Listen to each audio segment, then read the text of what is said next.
Pourtant, confronté à une température légèrement inférieure à 0 degré, le public a répandu en nombre hier soir pour assister au derby. Qu'il soit Carrier, Pierrot ou même Lou, l'affiche ne manquait pas d'attrait. Alors vous attendez à quoi ce soir là comme match? Un match nul. Hein?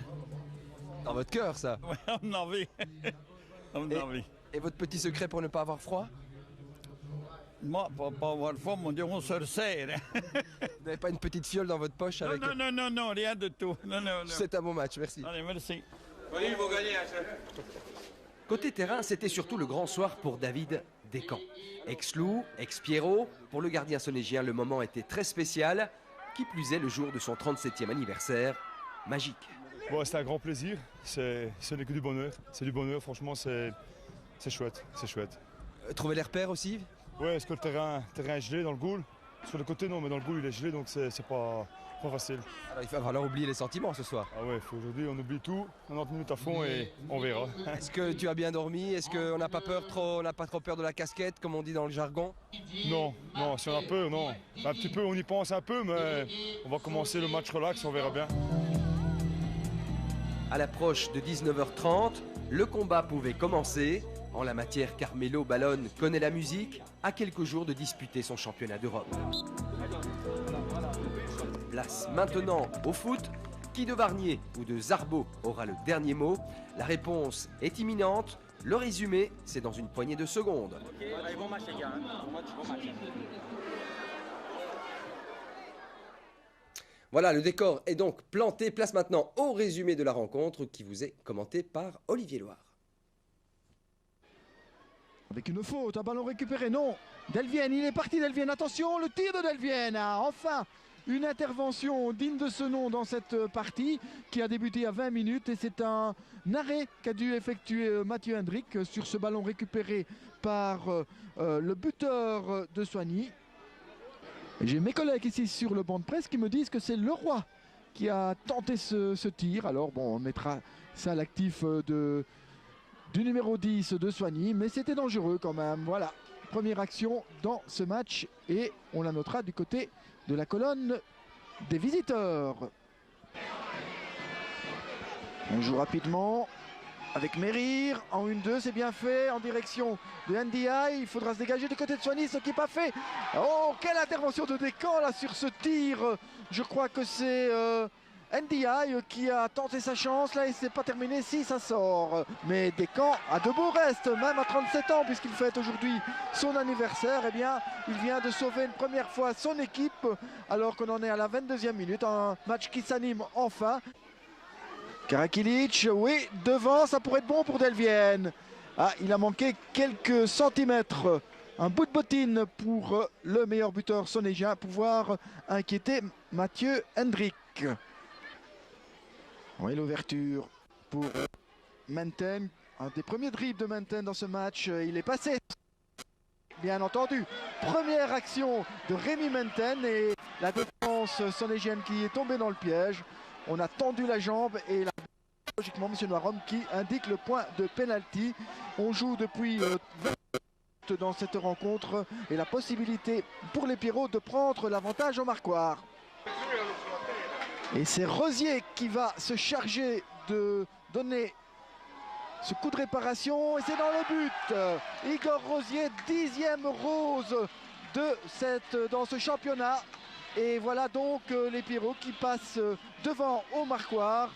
Il faudra que Soigny réagisse à ce coup du sort. Les Sonégiens qui jusqu'à présent avaient fait belle figure dans cette partie.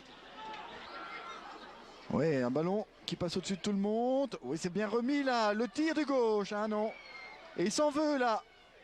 Le capitaine sonégien Maxime Lefebvre. Son gauche l'a trahi sur cet envoi. Et NDI avec Delaby. Assez effacé, même si ici il donne un très bon ballon à Mérir.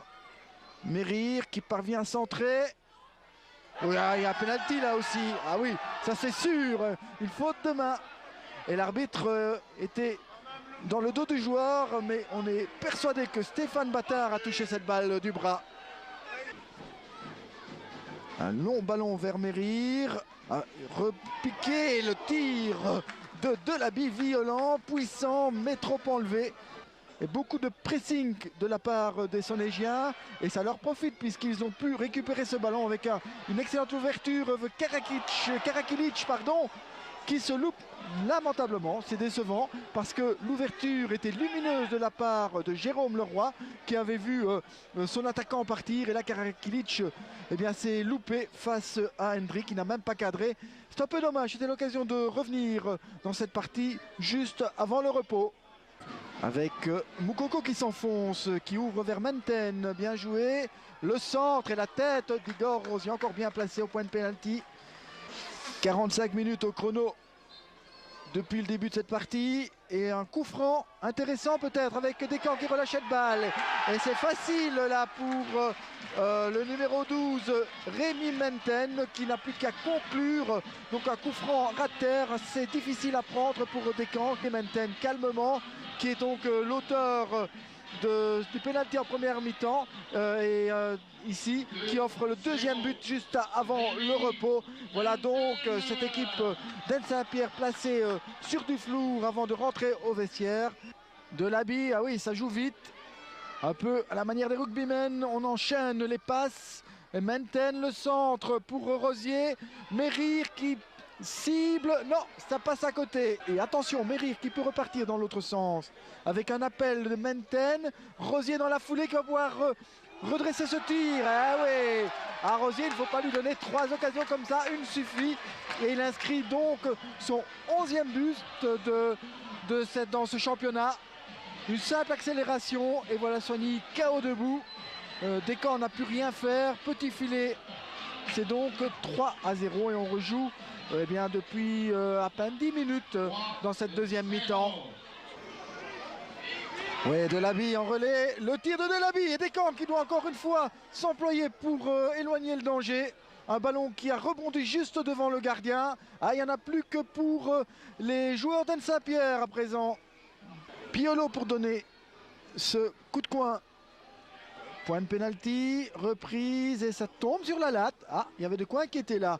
Mathieu Hendrik, tout le monde s'est regardé et finalement une balle qui retombe sur la transversale mais sans véritable dommage pour les leaders de cette promotion des Rosier. Rosier qui revient vers Mérir, le centre qui tombe sur la poitrine de Delaby, mais Romain pas vraiment inspiré ce soir. Ronny Huard qui met le pied mais qui ne peut contrer ici le numéro 11 Rosier et c'était presque but là encore. Et qui on retrouve sur ce ballon? Eh bien, Rémi Menten, sans doute l'homme du match pour l'équipe des Pierrots ce soir. Et voilà, coup de sifflet final de Monsieur Noirom qui entérine la 11e victoire d'affilée des Pierrots dans ce premier tour. Voilà les deux équipes qui vont se quitter pour quelques mois avant le match retour. Mais il y aura la trêve entre les deux et il faudra la mettre à profit des deux côtés. Du côté de l'Union du Centre pour se reposer un peu parce qu'on semble fatigué. Et du côté de Soigny, il faudra préparer les 2 prochains matchs qui seront importants contre Tamine et Pâturage. Et c'est sans doute là que le championnat des Sonégiens se jouera. Pas de surprise donc dans le derby promotionnaire et victoire logique des Pierrots. Place maintenant aux réactions avec notamment les 2 coachs de la soirée, Jean-Marc Varnier, Raphaël Zarbo, et l'un des buteurs des interviews réalisées par Olivier Loire. Donc le contexte était un peu différent par rapport aux autres matchs et je pense qu'on a bien géré ça, on a mis les buts au bon moment, à 2 moments cruciaux, dans le deuxième juste avant la mi-temps, je pense que ça leur a un peu coupé les jambes. On aura de l'occasion de faire un 1, eux n'étaient pas bien dans leur botte, ils n'étaient pas bien dans leur match, donc si on fait un 1, je crois que le moral est de notre côté et eux ils auraient peut-être paniqué en deuxième mi-temps, tandis qu'ainsi sur le compte ils font 2-0, évidemment il n'y a plus de match, mais les joueurs étaient ratatinés dans le vestiaire, ils étaient morts, ils n'ont jamais su se remettre en question. En deuxième temps, il n'y a pas eu de match, je crois que je me suis emmerdé pendant 45 minutes. Quoi. Et on a trouvé une équipe du centre qui a un petit peu bégayé pendant 10 minutes sans football et qui tout doucement, avec la confiance arrivant sur le premier but et bien sûr avec le deuxième, a retrouvé un fond de jeu, de bons déplacements sur le terrain. On s'est créé quand même des occasions, on aurait pu faire mieux, c'est sûr. Mais bon, on ne va pas faire la fine bouche, on est quand même très heureux de voir comment que demain, si Ciné est battu à Bled, et c'est fortement possible, on puisse avoir 7 points d'avance et 12 ou 13 sur le troisième. On est quand même, je dirais pas un pied dans la 3e division, mais on y a déjà mis l'orteil quand même. On a été surpris un peu par la grandeur du terrain, parce qu'on n'est pas habitué à jouer sur des grands terrains comme ça. La jeunesse, il y a beaucoup de joueurs qui étaient un peu crispés et ils n'ont jamais su se libérer. Donc aujourd'hui, on est tous invités au mariage de Melvin et Déborah. Et donc, donc il nous avait demandé de gagner ce match, que ça serait son plus beau cadeau de mariage. Donc on lui a déjà fait ce premier cadeau. Et maintenant, on va aller faire la fête avec lui. Et moi, en tout cas, je dédie mon but à Melvin pour son mariage. Bah, c'est le meilleur, c'est le plus fort. Bon, je l'avais dit avant le match, pour que nous, on espère prendre un point, il fallait que nous, on soit à 120%, comme à la rigueur, on a peut-être été à la première mi-temps, et eux à 50-60% de leurs moyens, comme eux étaient en première mi-temps. Et heureusement, le 2-0, ça ne reflète pas la première mi-temps, quoi. Un nul à la mi-temps est équitable, mais en deuxième mi-temps, ils ont rejoué à leur niveau, ils ont repris confiance. 2-0, plus rien ne peut après leur arriver, donc après, ils ont commencé à jouer, là. Ils ont joué au chat à la souris, mais enfin, bon, ça nous a fait un démarquage, quoi. Je souhaite vraiment à cette équipe-là de se sauver. C'est une équipe, je dirais pas sympathique car c'est péjoratif, mais c'est une équipe qui a du mérite et qui en vaut bien d'autres. Et voilà, et on souhaite beaucoup de bonheur bien sûr à Melvin Masson dans sa nouvelle vie. Les résultats en promotion dès maintenant poursuivre, donc avec US Centre Soigny 3-0.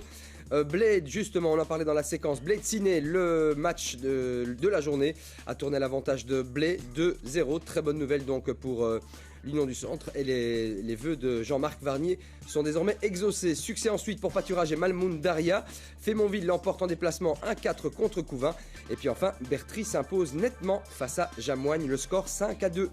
Classement général avec l'Union du Centre, donc confirmation qui prend ses distances sur Ciné. Désormais, il y a 7 points d'avance, donc les Pierrots vont passer vraiment les fêtes au chaud, c'est le cas de le dire. Et Soigny est 13e, désormais derrière Pâturage et Tamine, les deux équipes qu'ils affronteront d'ailleurs dès la reprise qui est fixée au week-end du 12 et 13 janvier 2008.